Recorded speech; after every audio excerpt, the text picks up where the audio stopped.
Marketer of the Day, number 433. Improve your productivity and enhance your sales goals with Business Rehabilitator Maya Harrison. Hey everyone, and thanks for listening. We're talking right now with Maya Harrison, and she is a well-known consultant for corporate executives who need to improve productivity and enhance sales goals. She's been featured on TV shows like Get Your Face on the Air and on major podcasts for small business owners, and Maya has years of experience in the consulting industry, and because of her proven results, her clients refer to her as the Biz Rehabilitator. So Maya, how are things today? Oh, fantastic, Robert. Very, very good. Well, that's great stuff. So can you tell us what you have going on these days?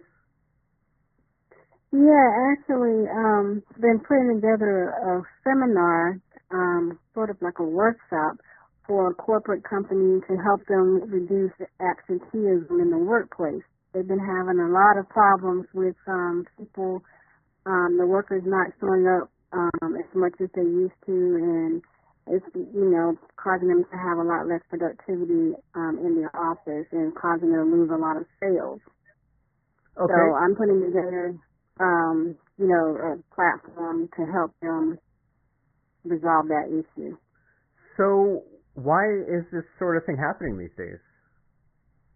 Well, to be honest, a lot of times it's because the workers aren't happy with their job or the company, and that causes them to seek elsewhere, opportunities elsewhere, because where they are, they're not feeling fulfilled and they're not engaged as much as they used to.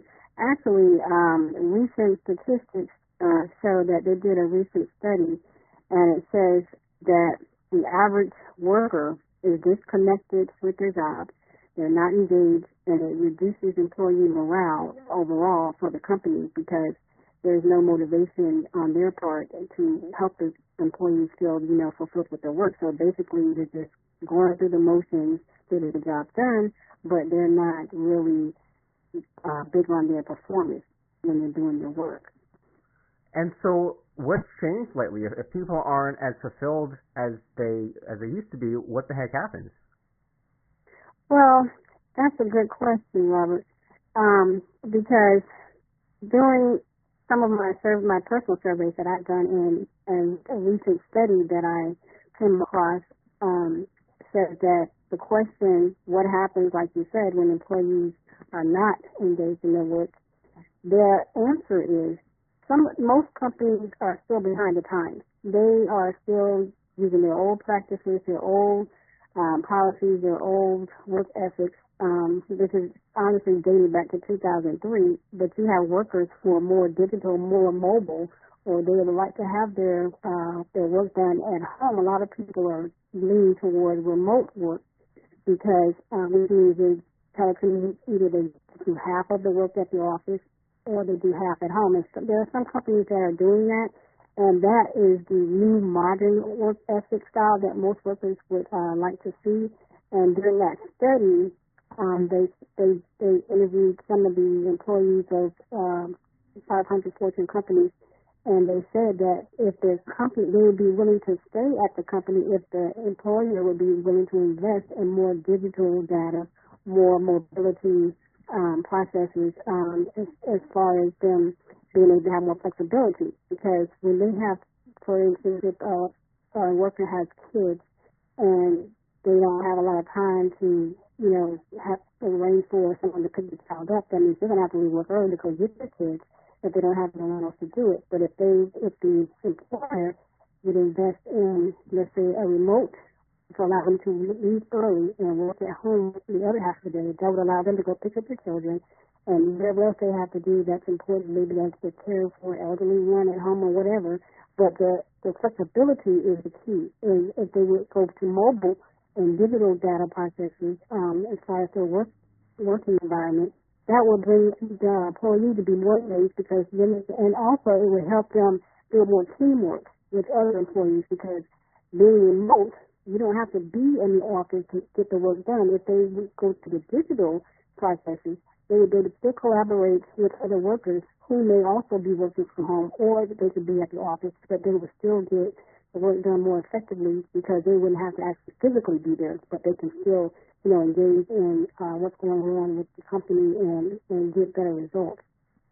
Okay, so if I'm following along with you here, so basically 15 years ago, we didn't have quite the technology yet. We didn't have that connectedness for telecommuting to really be that feasible. But now that telecommuting is possible, a lot of workers don't want to have to go into the office. They'd rather do their work from home. And so a lot of these companies are losing employees because those companies haven't caught up yet, and the employees want the option to work from home or work flexible hours or things like that, but the companies haven't caught up and they still have to come into work and people don't like it. Is that on the right track? Yeah, that's exactly on the right track because they're getting tired of the 9 to 5 working hours. They prefer, study refers to the 9 to 5 working hours as the old school workplace versus the contemporary workplace. Contemporary would be more where they can work from anywhere, whether it's at home or at the office, as long as they had an internet connection. So that's exactly right.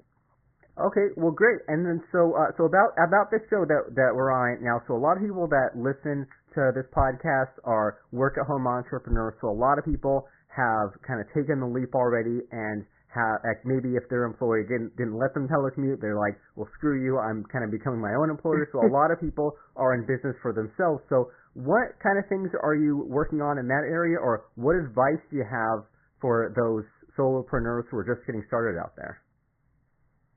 Okay, well, if they're just getting started, it's good for them to do their research and find out what type of information is out there that would help them with their business to take off, because to be honest, when you're just starting out, if you're transitioning from a company and going out on your own, it can be pretty expensive.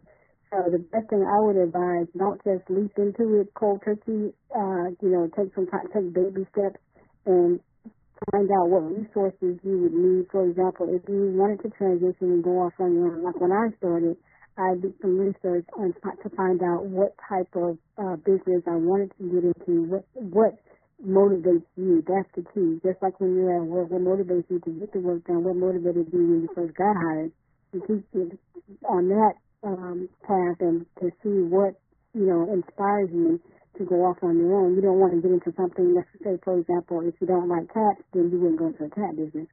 You want to stay focused on, what maybe still the same type of work that you're doing at your company, but just on your own terms, on your own schedule. And so do the research. There are a lot of resources out there. I actually recently had an interview that I had some great tips that I didn't mention here that they can check out. The video link I can give to you later.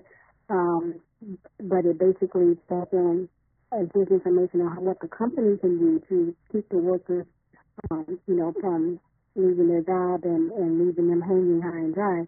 So research is number one. Number two, I would say once you do your research, find out what type of equipment that you would need, because you definitely still would need to have an office set up in your place. You don't want to just be working like out of the bedroom.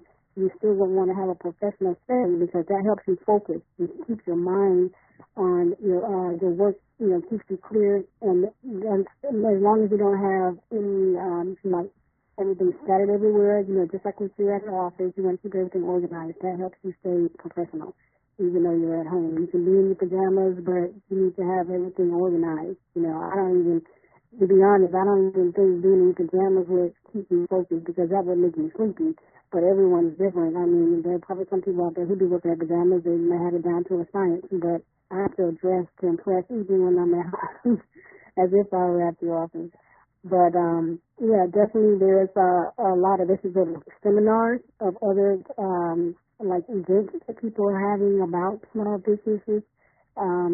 Like the workshops that I put on, it's good to go to those type of events so they can learn tactics and strategies and how to actually set up their home office to get them started at low cost or sometimes no cost. There are things that you can use that you already have. It's just a simple phone and an internet connection, to get started, depending on what type of business you're in. If you're selling products, then that may be different. You may have to spend a little money to buy inventory, but if you're just doing services like I do, business services, there's not much startup cost in that. Okay, great. So basically, so number one, if people out there, if you're making that transition, I like how the way you put it there. That it's not, don't just take the leap, do the transition. And I've been full time for about 8.5 years now. It doesn't really matter like whatever, like how long it was, but basically when I was maybe, it took maybe a year and a half for me to transition, and I had a day job where I could learn computer programming, and then a big majority of what I do now when I work at home in my home office is computer programming.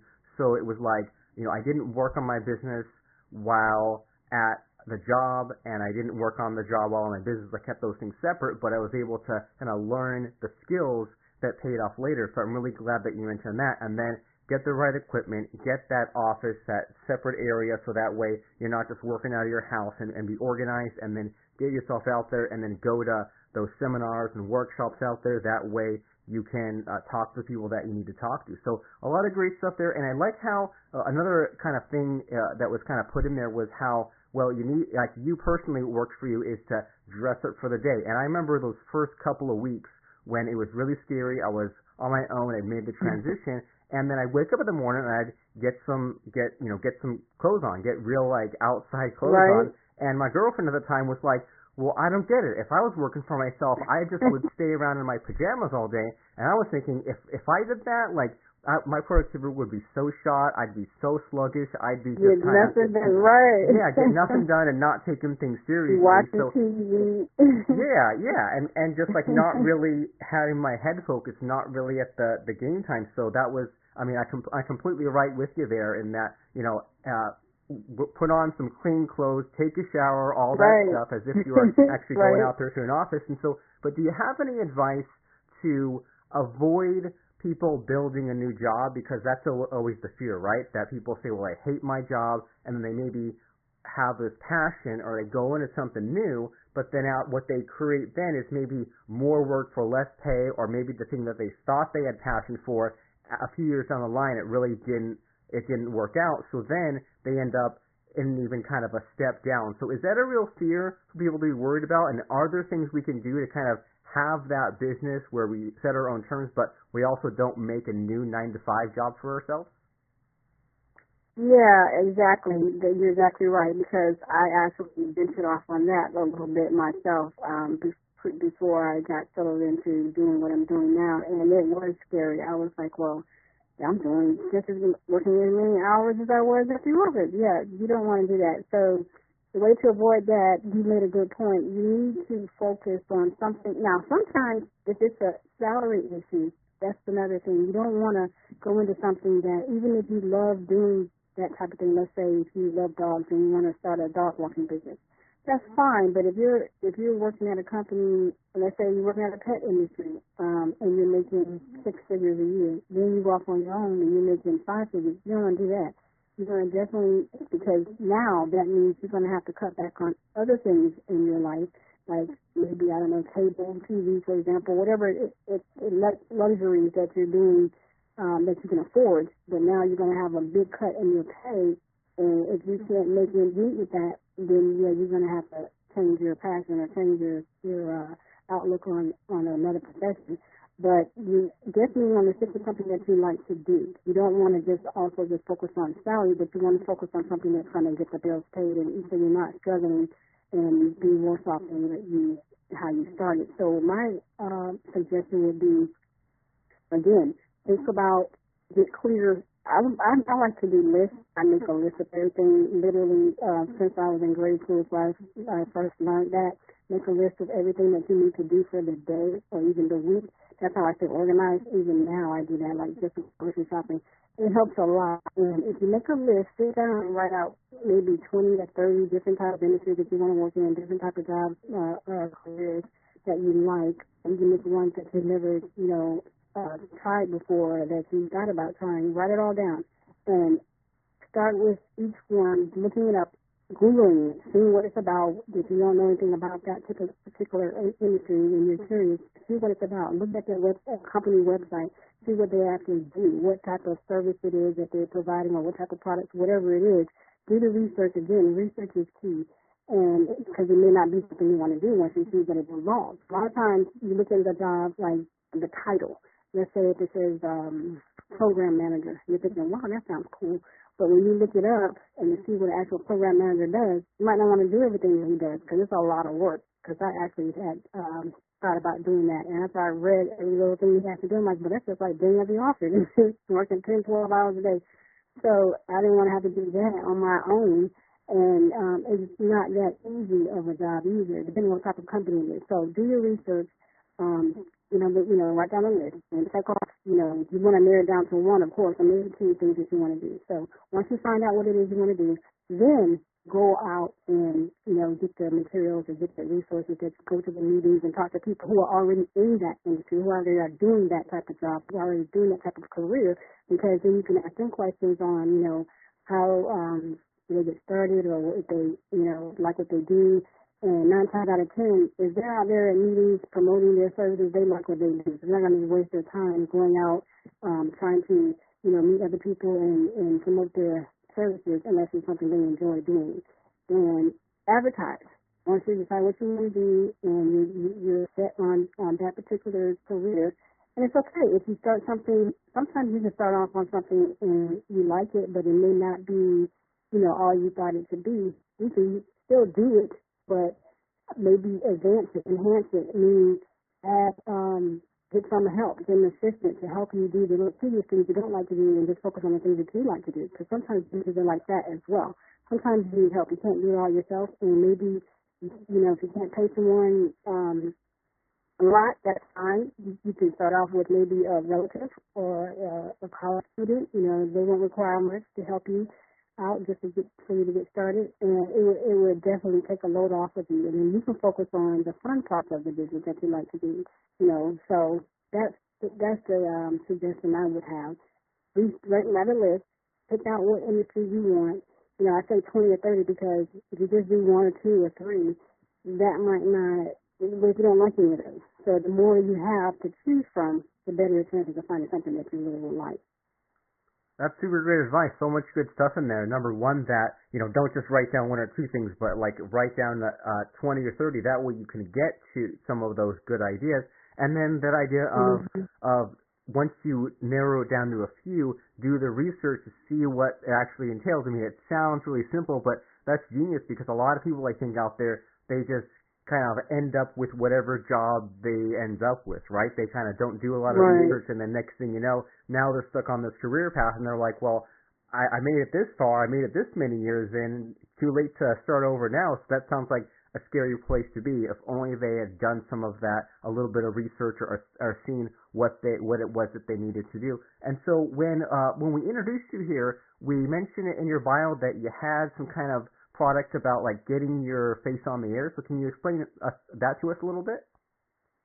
Oh yeah, that's what the link I was gonna give to you. Actually, I have to pull it while I'm talking to you. It's a web TV show. It's not a regular TV show, but it's on the web. So it's basically they've been in business for almost 20 years now, and what they do is help people such as myself and yourself promote their services and their businesses on their show. If you may be struggling and you just need some more visibility, and you need to let people know what you do and where you are located or what type of services you offer, and they interview you and they promote you on their show, and they also give you the opportunity to get a copy of the interview once they interview you to post it on your website, what have you. You can pay extra for that, but it's a great opportunity to let people know who you are and what services that you offer, just in case, because sometimes just doing the typical you can post on social media, which I think is great as well, but that I don't think sometimes in my case that didn't really do it for me. When I was interviewed on that show, that helped me get more visibility. So it's a great opportunity, platform to use. Being on the web, like I said, it's not on the air on the regular TV, but they're on the web, which is more popular now these days anyway. I don't think TV. I think they're very popular as a regular TV broadcast that you watch on the television. So as much as people on the internet now, you can, pull up on your phone. People watch your shows all the time. So, yeah, that was a show that interviewed me when I had just started getting corporate companies workshops I was doing for them, which is what I'm doing now. And she had actually found me on one of my LinkedIn pages. How she contacted me, and we set up a meeting, and that's how I got on the show. She wanted to interview me. She saw my LinkedIn profile, so that was a great opportunity to be on that show. Okay, great. And so a lot of people out there, they need to know like what motivates them, and they need to pursue something that they're passionate about, and kind of do a little bit of research before jumping in and have their own space, get the right equipment, get organized, go to seminars and workshops, and then do that kind of advertising. And if they're building their own business or looking for a new career or something like that, they need to reach out to these sorts of places where they can be interviewed, and so any way that people promote them, so that way they can kind of get the word out there. And so I'm curious about what kind of offers and what kind of websites that you have. But first of all, if someone's listening to our episode today, how do they know if they're a good fit for you? Okay, they should actually watch the video, the interview that I have on my LinkedIn page, and it gives them a little bit more information to find out whether or not my services will benefit them. All right, and so how do they find that LinkedIn page? Okay, they will go to linkedin.com/Maya Harrison/Blissful. It's under Blissful Weddings because I also used to do wedding consulting first. I just never changed it. But if they go to linkedin.com/my name, MAYA Harrison, then /Blissful Weddings, BLISSFUL and it'll come up. My page will come up. All right, great. And the video is on that page. All right, so there's your video. And then do you have a website of your own or books or something that we can check out? Yeah, I have. Actually, my website is still under wedding consultants, but I do a lot of selling on there. If they wanted to go to the website, it's www.weddingconsultantservices.com.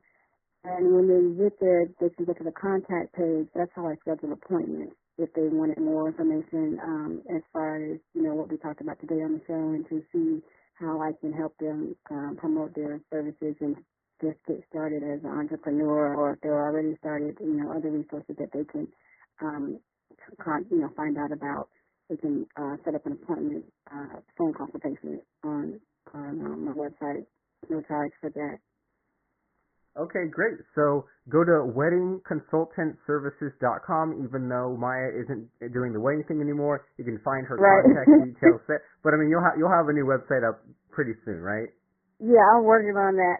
Super cool. So that's just what gets us by for now. So weddingconsultantservices.com. Find Maya's contact details and contact her, email her, and set up that phone call. That way, you guys can have a chit chat about what sorts of things you can do to promote yourself in this new line of business that you're doing. That way you can get yourself promoted, you can get new people to pay attention to you, and that way you can ultimately get yourself in front of those clients you need to get in front of in whatever kind of business that you're in. So weddingconsultantservices.com until the website switches over. And thanks so much, Maya, for stopping by and sharing some of this stuff. Before we let you go, do you have any number one piece of advice, or a big mistake you could have avoided, or just any just thing that you wish you'd known 10, 20 years ago?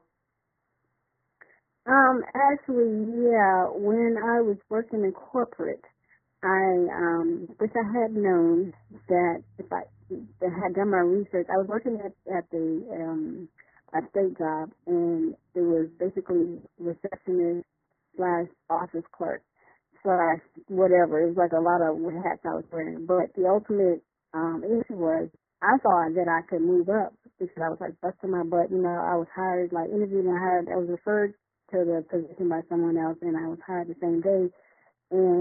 But I was under the impression that in that position I could move up, in advance and get promoted and all that. But after being there almost a year, I found out no, that's not the case. That there were other departments I could move up in, not that one. So after spending a year there, and I was like, wow, that was a lot of time wasted. If I had known, I didn't ask questions, I just assumed, and I didn't ask questions until like toward the end of the year.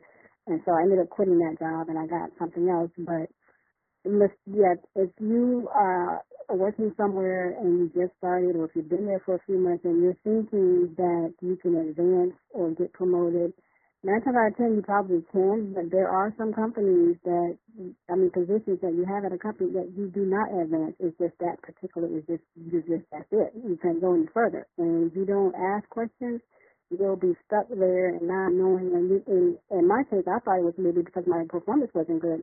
You realize that no matter how well you were doing, you weren't going to move up. It's just that's how it was. So, yeah, if I had known then what I know now, I could do research and ask questions early on, not wait months and months down the road after you put all that time in. Yeah, that could have saved me a lot of time because I would have gone to a different department and probably would have moved up in that department and saved a lot more time.